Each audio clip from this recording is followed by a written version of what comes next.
Writing. Once upon a time, beside a sparkling blue sea, there lived a kind fisherman named Thomas and his wife, Clara. Their little cottage stood on a grassy hill overlooking the waves. The roof leaked whenever it rained, the windows rattled in the wind, and the wooden floor creaked beneath every step.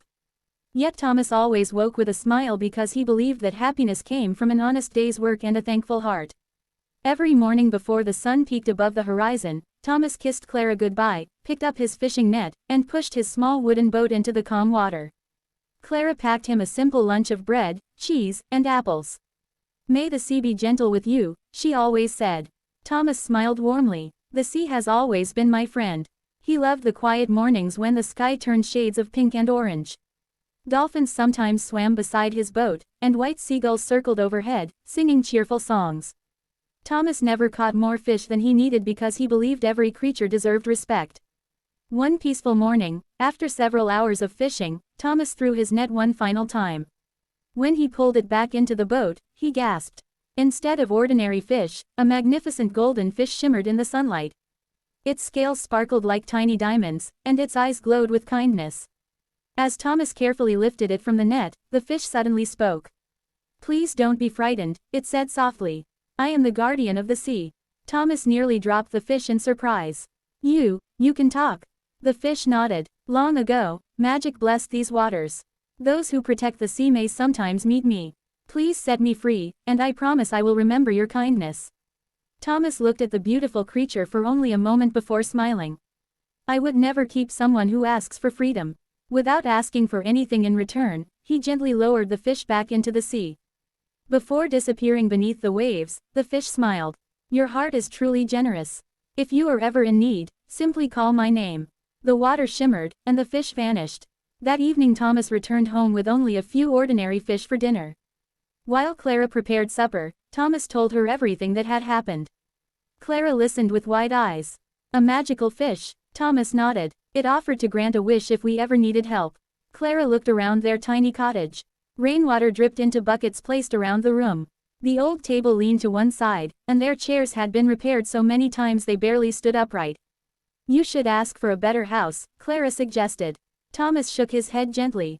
"We have enough." But the fish offered. Thomas thought quietly. Perhaps. The next morning he walked to the shore instead of taking out his boat. Standing beside the gentle waves, he called softly. "Guardian of the sea, if you can hear me, I ask your forgiveness for returning." The sea sparkled, and the golden fish appeared. "My friend," it said kindly.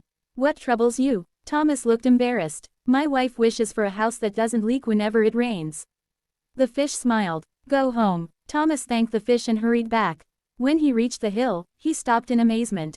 The old cottage had become a beautiful white home with blue shutters, flower boxes beneath every window, and a lovely garden filled with colorful roses and cheerful butterflies.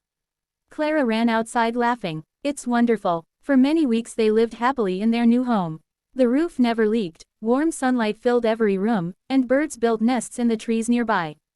Thomas believed life couldn't be better.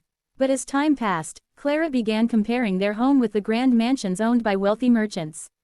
One afternoon she sighed. "Our house is lovely, but imagine having servants to help with the cooking and cleaning." Thomas frowned. "We've always managed together." "I know," Clara replied. "But life could be easier." Thomas didn't wish to ask for more, but he loved his wife and hoped granting one more wish would make her truly happy. He returned to the sea. Again the fish appeared almost immediately. "What do you seek today?" Thomas lowered his eyes. "My wife wishes for servants."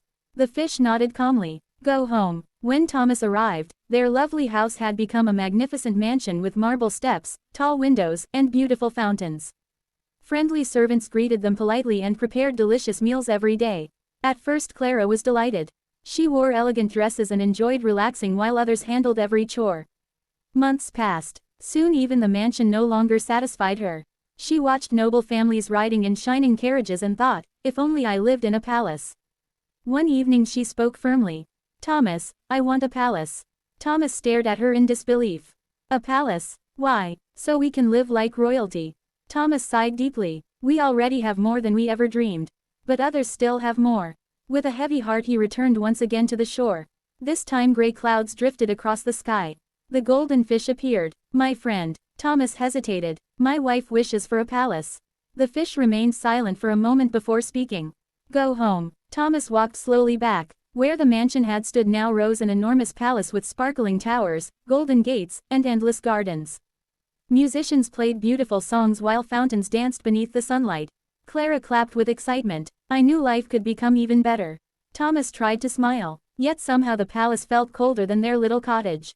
The rooms were so large that echoes followed every step. Servants hurried everywhere, but few people laughed. Weeks later Clara looked from a palace balcony at the Queen's castle across the distant hills. She folded her arms. I want people to bow when they see me. Thomas looked shocked. Why? Because I deserve respect. You already have respect. I want more. Thomas's heart felt heavier than ever as he returned to the sea. Now stronger winds blew across the waves. The fish listened patiently. My wife wishes to become queen. The fish's bright eyes reflected the darkening sky. As you wish. Thomas returned to find soldiers standing beside huge gates. People lined the streets, bowing as Clara passed wearing a glittering crown. She had become queen. Everyone obeyed her commands. Yet she smiled less than ever before. Each day brought endless meetings, difficult decisions, and countless complaints from people asking for help. One evening Thomas found Clara sitting alone. Are you happy? He asked. She looked toward the stars. I thought I would be. Thomas gently replied. Sometimes we spend so much time chasing bigger dreams that we forget to enjoy the blessings already in our hands. Clara remained silent. For a few days Thomas hoped she had learned her lesson. Then one morning she spoke again. If I'm queen, why shouldn't I rule every kingdom in the world? Thomas felt his heart sink. Because no one needs that much power. I do. No. Yes. Thomas walked away sadly. When he reached the sea, he noticed enormous waves crashing against the rocks. Dark clouds covered the sky, and thunder rumbled in the distance. The golden fish rose slowly from the stormy water. What is your wife's wish now? Thomas almost whispered. She wishes to rule the whole world. For a long moment the fish said nothing.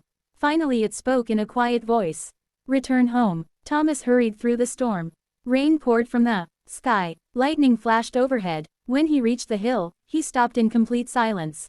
The palace had disappeared. The golden gates were gone. The gardens had vanished. Their tiny old cottage stood exactly where it had once been. The roof leaked again. The windows rattled in the wind. Clara sat outside on the worn wooden bench, wearing the simple dress she had owned years before. She looked at Thomas with tears in her eyes. It's all gone. Thomas sat beside her without speaking. For several minutes they simply listened to the sound of rain falling onto the roof. Finally Clara whispered, I thought having more would make me happier. Thomas gently held her hand. What did you discover? The more I received, the more I wanted. And were you happier? She slowly shook her head. No. The happiest days I remember, Thomas said softly, were when we ate fresh bread together after a long day of fishing. Clara smiled through her tears. I remember those days too. The next morning they repaired the roof together. They planted vegetables behind the cottage and filled the front garden with colorful flowers. Thomas returned to fishing, and Clara baked warm bread every morning. They worked side by side, laughing as they had long ago. Several weeks later Thomas visited the shore once more. The sea was calm again. The golden fish appeared one final time. I see peace has returned. Thomas smiled gratefully. My wife has learned that a thankful heart is worth more than 1,000 palaces. The fish nodded. True riches cannot be counted in gold, crowns, or castles. They are measured in love, kindness, friendship, honesty, and gratitude. Thomas thanked the magical fish for everything. With one graceful splash, it disappeared beneath the sparkling waves, never to be seen again. From that day forward, Clara never wished for greater riches or more power. Whenever she saw grand houses or shining castles, she smiled instead of feeling jealous. She had learned that comparing herself to others only stole the joy she already possessed. Neighbors often visited the little cottage because laughter always filled it. Children gathered around Thomas after supper to hear the story of the magical golden fish. Whenever they asked what the greatest treasure in the world was, Thomas would smile at Clara before answering. The greatest treasure is a thankful heart. When we appreciate what we already have, every ordinary day becomes extraordinary. The children carried those words home with them, and many remembered them for the rest of their lives.